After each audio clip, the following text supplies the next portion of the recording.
A function can be seen written in this notation, which is f of x.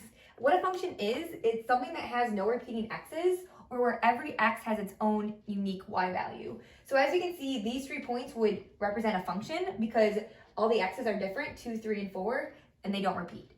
So the domain, or also called the input are your x values, and the range or output are your y values. So if we have this right here, these 2 points, the domain or the input would be the points 4, -3, and the range would be our y values, or output would be -1 and 6.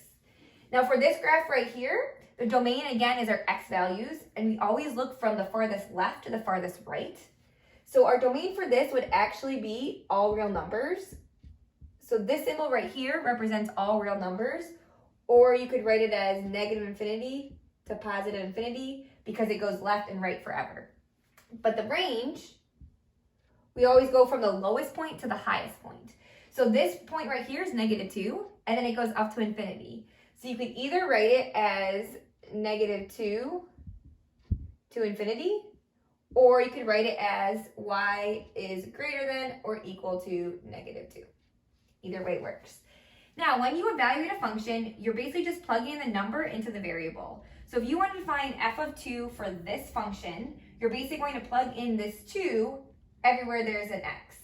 So this would become f of 2 would equal 2 squared plus 7, which would equal 4 plus 7, which would equal 11.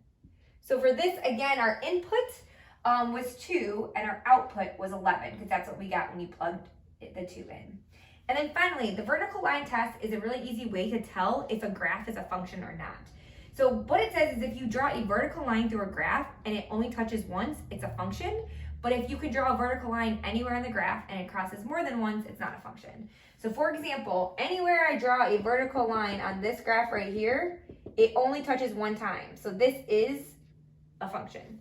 But over here, if I draw a vertical line right here, it actually touches twice, which is more than once. So this is not a function.